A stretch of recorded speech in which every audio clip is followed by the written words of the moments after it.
interviews with business owners and veteran executives who share their wisdom and expertise to help you de-stress, free up time, and make more money. Profits of IT. Welcome back to the Profits of IT.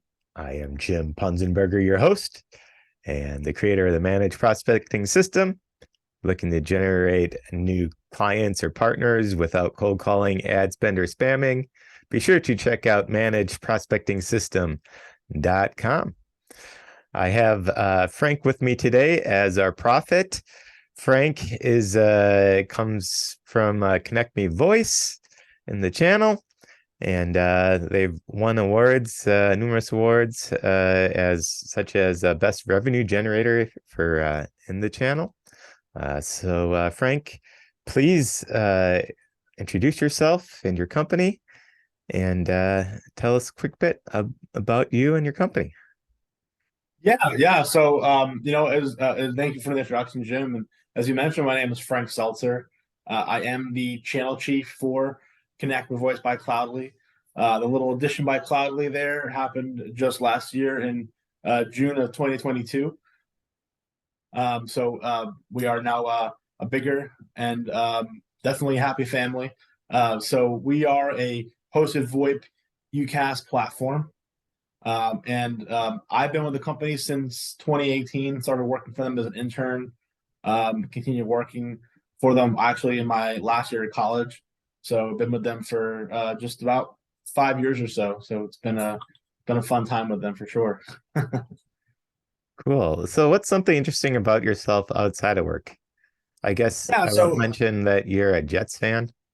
A Giants fan, I'm sorry, not Jets. Yeah, no, Giants fan. So yeah. No, I'm a Giants fan for sure. So I love watching football. Super Bowl was yesterday, so my team wasn't in it, but had a root for the Eagles anyway. I got a lot of family in Philadelphia, so rooting for them.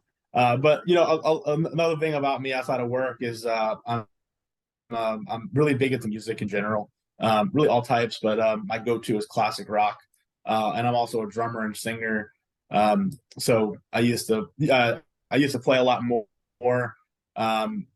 prior to moving to South Carolina where I live now. But looking to try to get into a new band and everything like that. But very passionate about music in general. Like your favorite classic rock band, and my go-to is definitely the Who. The Who. I love the Who. Yeah, I try to see them any chance I can. Question is, what would you say is your superpower when it comes to business, or what are some of the keys to your success, and how can others learn from those to be more successful themselves? Sure. Yeah. I mean, that's a great question. In my role as channel chief,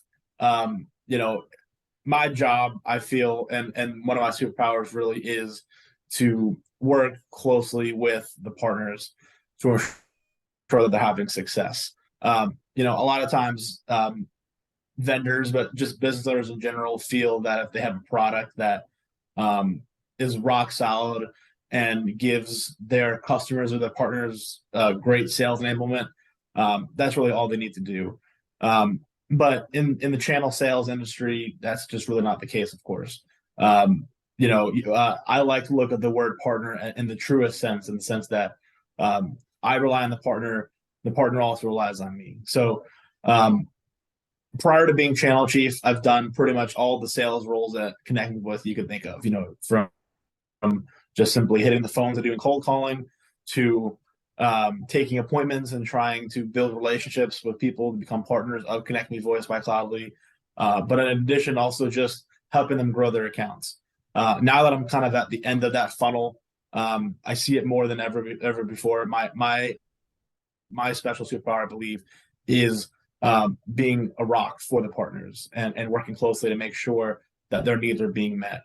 And that, to a certain extent, is including in sales enablement processes, but also making sure that the experience we're getting from our team is what they'd expect. And if they're not, I feel my superpower is making sure that I hone that relationship back in and make sure that each of our partners are getting what they need from our team.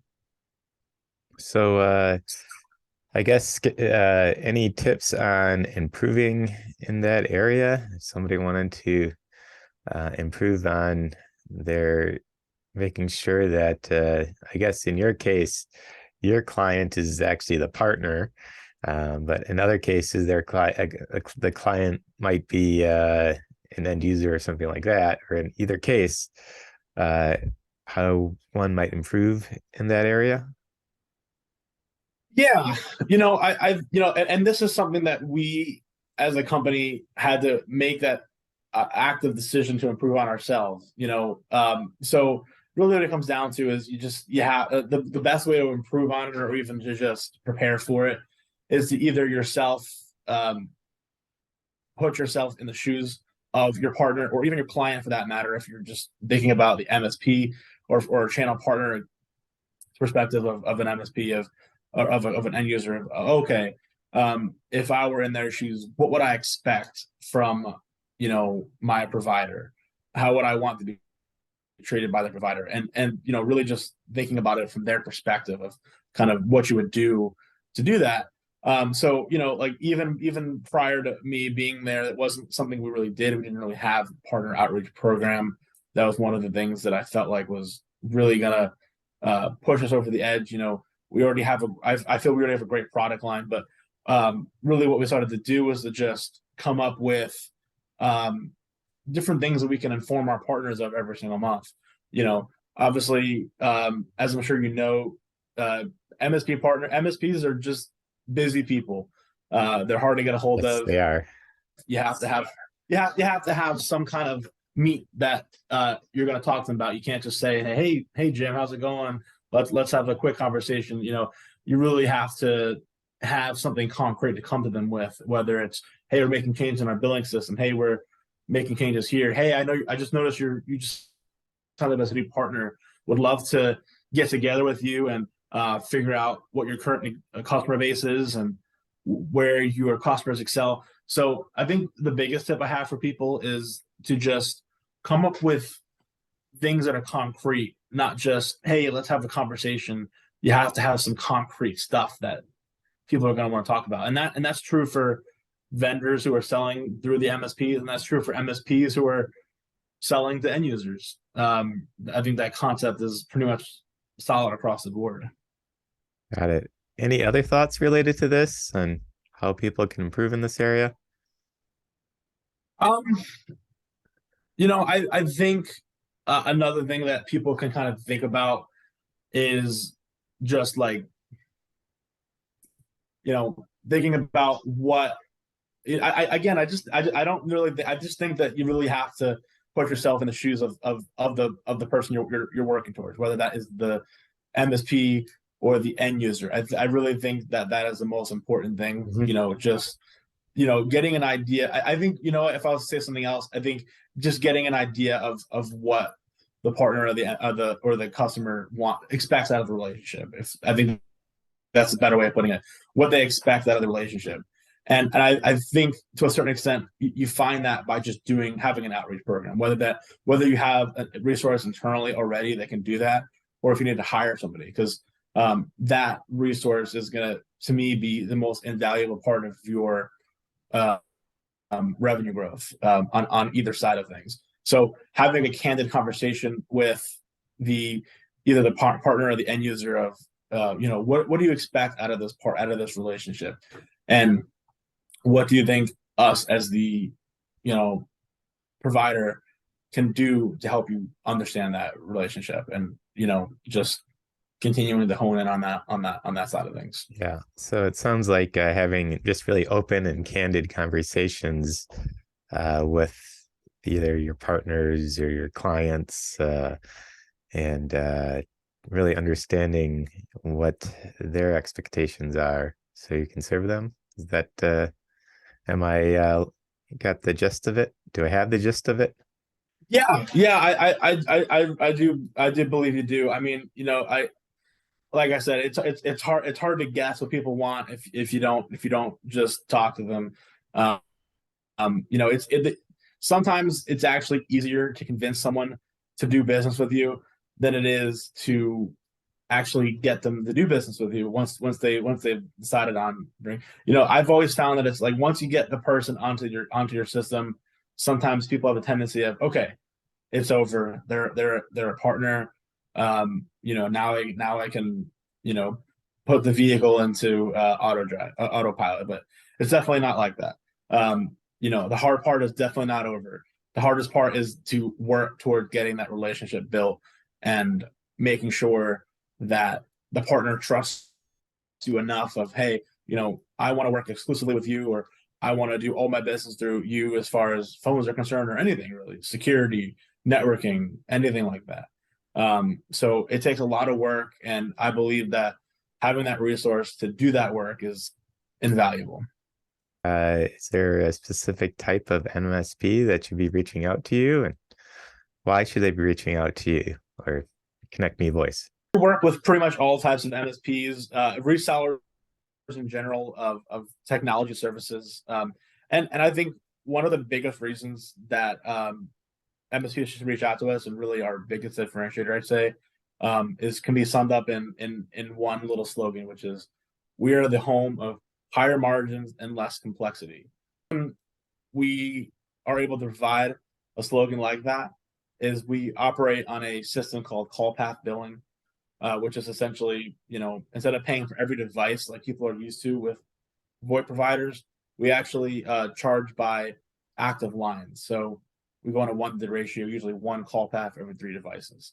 So actually lowers your customer's bill, but also enables MSPs or even resellers to make higher margins on it.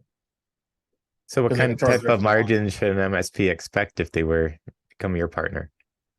Generally at a low end, partners can expect to get 60%, but at a high end, anywhere 75 or 80. I've got partners who make up to 100 or even more, actually, sometimes, just depending on how they bill for the product. But generally speaking, at a low end, I see partners making 60%. So really they should expect at least 60% margin, and if they have a good strategy around it, it could be much higher than that. Yeah, definitely. And that's part of, what I was saying before, as far as building relationships. That's really a big part of my job, and as well as my channel account manager. Our job is to meet with you and really take into account, how do we build this product so that your customer is getting a good deal compared to where they're coming from, but also so that you're making enough money to make it worth your while to continue to do that. And that's part of the process of building a relationship for us, and that partner outreach part of it that we really want to maintain. Cool. So if somebody wanted to get a hold of you, what would be a good way of contacting you or 𝐓𝐶onnect Voice? Yeah, so to get a hold of us, we have an email that goes directly to our partner team, which is partners@𝐶onnectmevoice.com. But also, I am, like I mentioned, the channel chief. So if you want to reach out directly to me, I'm Seltzer, just like the water, at cloudly.com. And I don't mind giving out my number either, 843-584-8176. I'd love to have a conversation with anybody who's looking to do better on their phone services in general. Well, reach out to Frank, and we'll have some contact information in the show notes also, if you're looking for that. And thanks again, Frank, for your time and sharing your knowledge. And it's been a pleasure having you on. Yeah, pleasure's mine. I'm really happy to join with you today and have this great conversation with you. Love talking to you about football and my music passion as well. Glad to hear your football and classic rock. Yeah, couldn't imagine a better conversation. We'll just ignore the whole meat and potatoes of the conversation, and we'll just oh yeah, football stick and to the rock. Football and the classic rock. Far more important. Well, thanks again. And until next time on the Prophets of IT, I am Jim Punzenberger, your host and the creator of the Managed Prospecting System. Be sure to check out managedprospectingsystem.com. Thank you for tuning in to the Prophets of IT. Please smash that like button, subscribe, and share.